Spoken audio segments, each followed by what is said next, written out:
Já ouviu a voz de Deus hoje? Que tal ler a Bíblia antes de dormir? Eu sou o pastor Vitor Soares e é uma alegria ter a sua companhia. Estamos aqui para mais um momento devocional. Hoje estamos encerrando o Evangelho de Mateus. Chegamos ao capítulo 28. Te convido a pegar a sua Bíblia, deixar ela aberta neste texto. Meus amados irmãos, encontramos aqui três movimentos bem importantes. A primeira perícope vai nos falar a respeito da ressurreição de Jesus. A segunda é o relato, então, que os guardas criaram para justificar a ressurreição de Cristo. E o terceiro assunto a ser tratado é a grande comissão.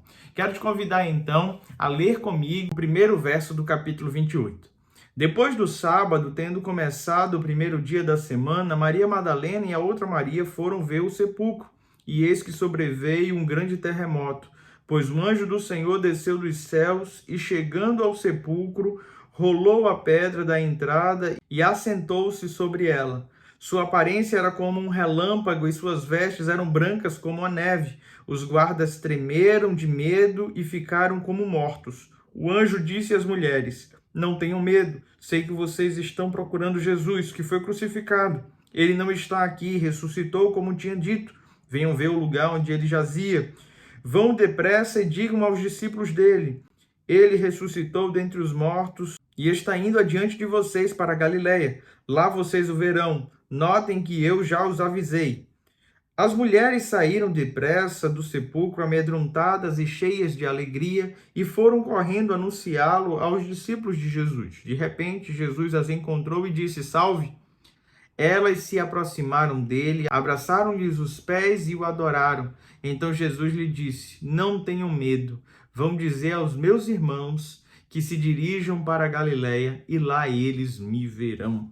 Nós encontramos aqui aquele dia glorioso, o dia que a morte não conseguiu conter o nosso Senhor. A ressurreição de Cristo Jesus é emblemática. Duas Marias, a Maria Madalena e a Maria, esposa de Clopas. Essas duas mulheres vão, então, prestar uma homenagem ali no sepulcro, mas elas não imaginavam o que tinha acontecido. Um anjo desce do céu, há um grande terremoto, os guardas caem como se estivessem mortos ali, desmaiados, e Cristo Jesus sai, então, daquele local. Ele jazia naquele sepulcro, mas agora já não mais está. O anjo dá, então, uma missão para essas mulheres. Saiam correndo, depressa, vão anunciar que o Senhor não está mais aqui, mas ele cumpriu a sua promessa.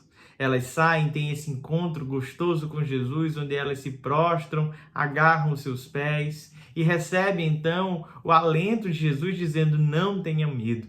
Cristo Jesus aparece a muito mais pessoas, não foi apenas a essas duas mulheres, mas ele aparece aos apóstolos, depois ele aparece na Galileia para algo em torno de 500 pessoas, e todo este movimento é a base da nossa fé.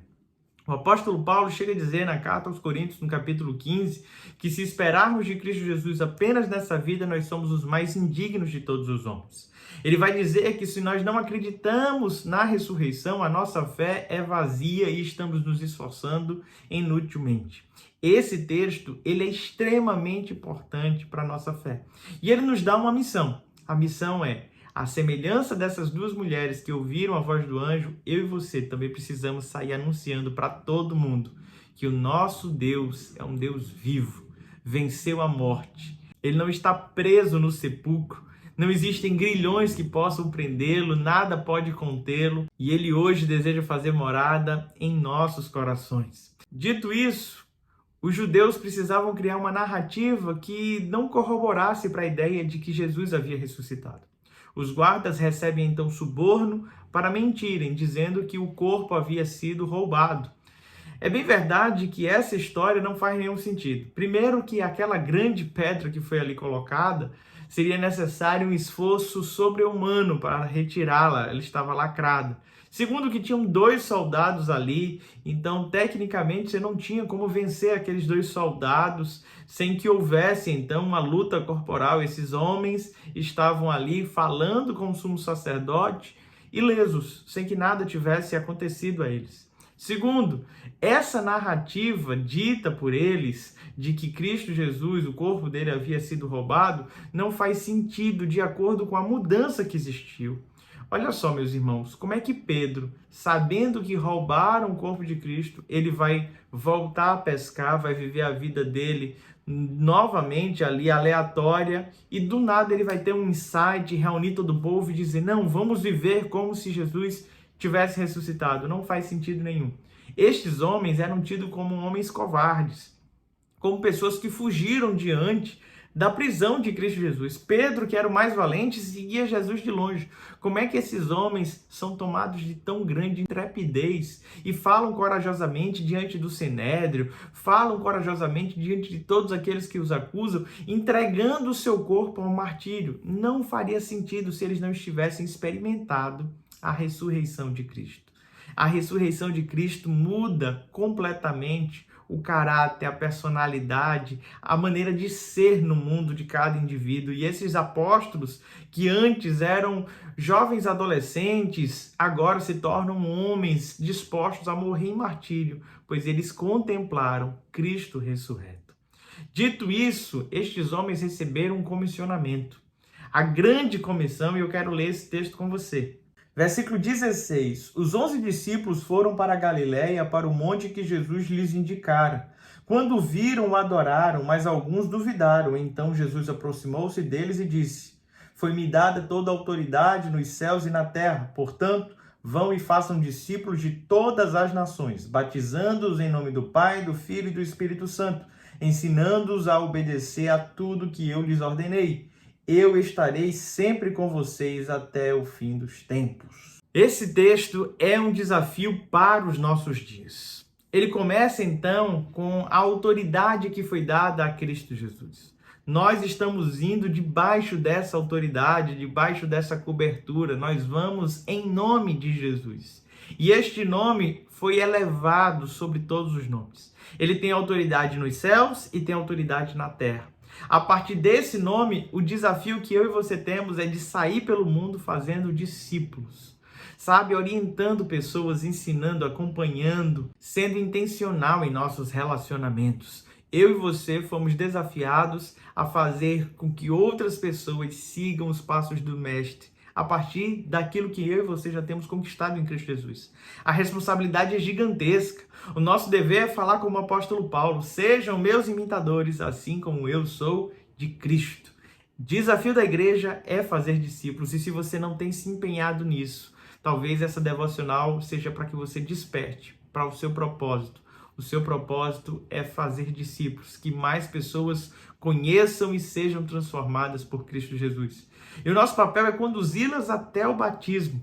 O texto fala sobre batizá-las em nome do Pai, do Filho e do Espírito Santo. A Trindade se estabelece.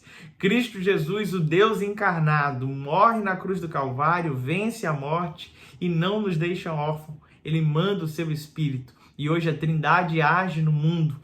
Cremos num Deus triuno, 3 personalidades, um único Deus, vivo e verdadeiro que habita em nós. Cristo Jesus nos deixa esse comissionamento com uma palavra de consolo. Ele mesmo estará conosco para sempre. Estará conosco até o fim dos tempos. Temos a certeza de que nós não somos abandonados, rejeitados, deixados para trás. Cristo Jesus se faz presente em nossa caminhada e isso nos fortalece. Vamos pregar em todo o mundo na autoridade de Cristo Jesus e na certeza de que Ele está nos capacitando e fortalecendo. Não estamos sozinhos nessa caminhada. Vamos falar com o Senhor?